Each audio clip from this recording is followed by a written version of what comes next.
Et pendant ce temps-là, Jésus, vous vous souvenez, a disparu. Les apôtres, eux, ils sont toujours dans Jérusalem. Ils sont dans un lieu qui s'appelle le Cénacle. C'est là qu'ils ont pris le dernier repas avec Jésus. Et comme ils ont peur, on nous dit qu'ils ont bien verrouillé la porte. Et ils veulent ouvrir à personne. Ils ont très peur. Et puis, voilà que d'un seul coup, Jésus est au milieu d'eux alors que la porte est fermée. Ils sont stupéfaits, il leur dit « La paix soit avec vous ». Comme elle est importante cette salutation. La paix soit avec vous. C'est la première parole de Jésus ressuscité à ses disciples. C'est cette parole qu'on rappelle tous les dimanches. Et les chrétiens, quand ils sont rassemblés le dimanche, c'est pour accueillir la paix de Jésus dans leur vie, du ressuscité.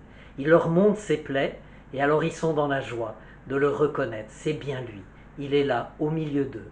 Et à ce moment-là, il souffle sur eux en leur disant « Recevez l'Esprit Saint » et il les envoie en mission en leur disant « Tous ceux à qui vous remettrez leurs péchés leur seront remis et ceux à qui vous les maintiendrez, ils leur seront maintenus. » Et l'Église, depuis ce jour-là, est devenue l'ambassadrice de la miséricorde divine. Et les disciples, les apôtres, sont les ambassadeurs. Aujourd'hui, les évêques et les prêtres donnent le sacrement de réconciliation, du pardon du Seigneur à tous ceux qui leur demandent au nom du Seigneur.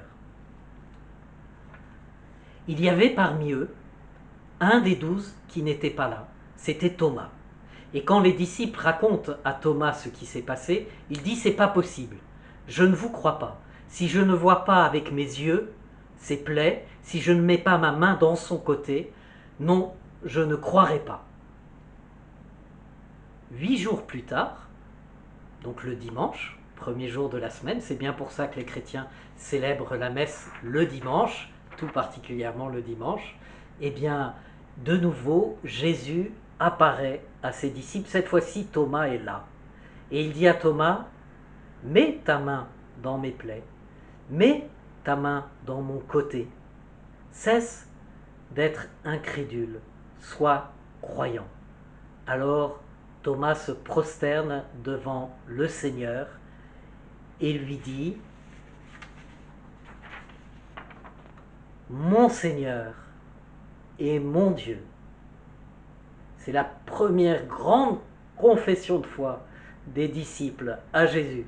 Et c'est pour ça que le dimanche, les chrétiens disent aussi le credo « Je crois ». Je crois en un seul Dieu, Père, Fils et Saint-Esprit. Voilà. Thomas dit « Je crois, mon Seigneur et mon Dieu ». Voilà. Et Jésus lui répond « Tu crois parce que tu m'as vu. Heureux ceux qui croient sans avoir vu. » Alors Jésus, quand il dit ça, il pense peut-être à nous notamment, qui nous ne verrons jamais Jésus apparaître, mais qui savons qu'il est vivant, puisque ça nous a été transmis par des témoins crédibles, et puis parce que nous-mêmes, nous en avons fait l'expérience dans notre vie. Nous avons vu que Jésus, par notre prière, par nos actions, quand nous avons essayé de vivre de son esprit, qu'il est bien vivant. Nous avons pu, chacun d'entre nous, en faire l'expérience. Et voilà, heureux ceux qui croient sans avoir vu. Les 2 personnes qui ont cru sans avoir vu à l'époque de Jésus, c'est la Vierge Marie et Jean. Jean avec le tombeau vide, et la Vierge Marie parce qu'elle savait déjà que le Christ, son Fils, était la vie, la vérité.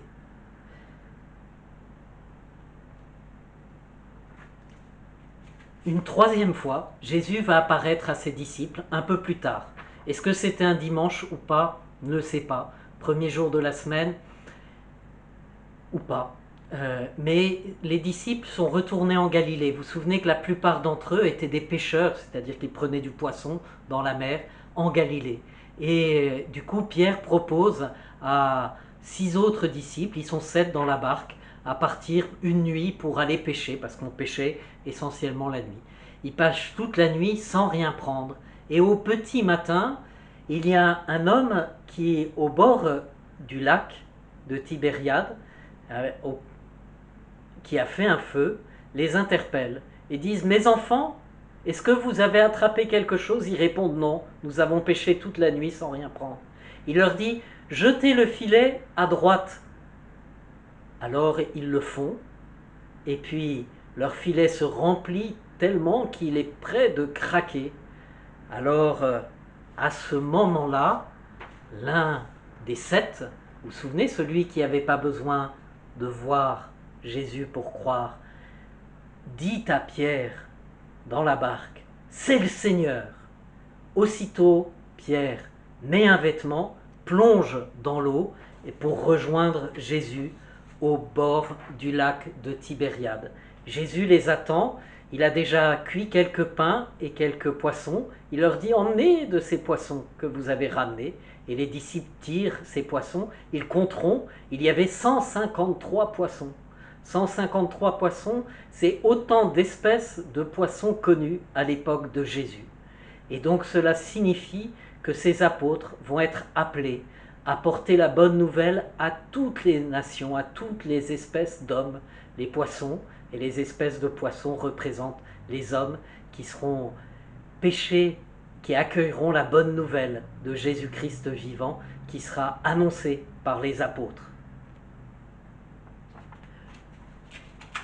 Voilà, ainsi Jésus apparaît quelquefois avec plusieurs fois à ses disciples. On sait qu'il est apparu aussi à Pierre de façon individuelle, c'est saint Paul qui nous le rapporte. Voilà, on n'a pas tous les récits. Et puis on sait aussi qu'un jour, c'est 40 jours, il apparaît à ses disciples de temps en temps pendant 40 jours. Et puis au 40e jour, alors qu'ils sont réunis de nouveau au Cénacle à Jérusalem, eh bien, il les entraîne avec eux à quitter la ville de Jérusalem et aller sur la route de Béthanie. Béthanie, c'est ce village où Jésus aimait aller quand il était là. C'est la maison de Marthe, de Marie et de Lazare qui étaient les amis de Jésus. Quand il était en visite à Jérusalem, il allait demeurer chez ces amis-là, Marthe, Marie, Lazare.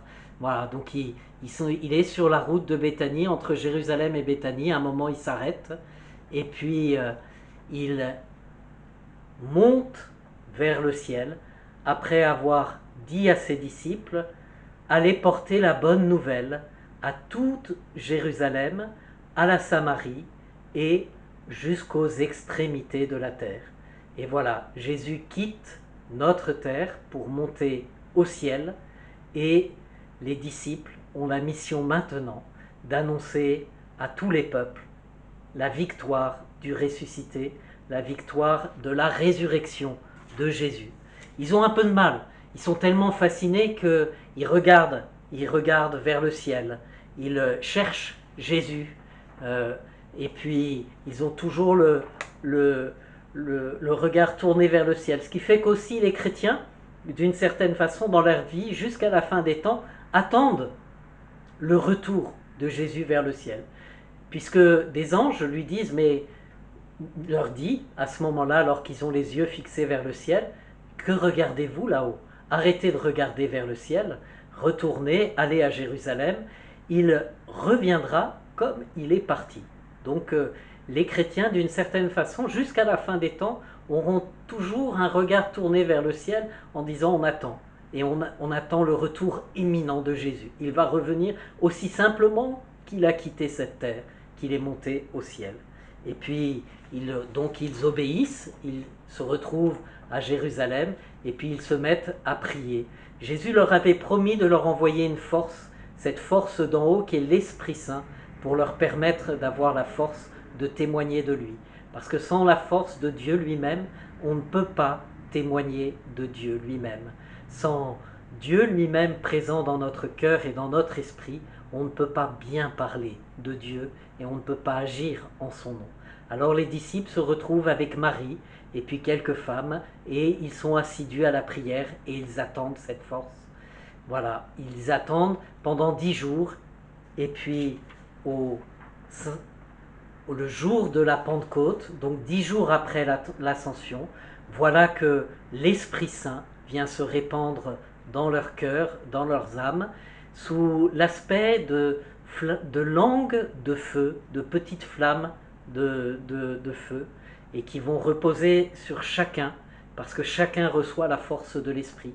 Cette force qu'on reçoit le jour de notre confirmation, c'est le même Esprit Saint que l'on reçoit le jour du sacrement de confirmation, et qui nous permet d'accueillir cette joie, d'être toujours, de savoir Jésus toujours présent à nos côtés, et d'être toujours en communion avec lui, dans une relation vivante avec lui, et puis qui nous donne la force d'aller l'annoncer, de le proclamer dans toutes les langues du monde, dans toutes les langues de la terre. Le Christ est ressuscité, alléluia. Il est vraiment ressuscité, alléluia. Eh bien, les enfants, les familles, maintenant c'est à vous d'être les témoins de cette résurrection de Jésus qui apporte au monde la certitude que la vie a vaincu la mort, que l'amour a vaincu la haine, que le pardon a eu le dernier mot dans les disputes entre les hommes. Amen.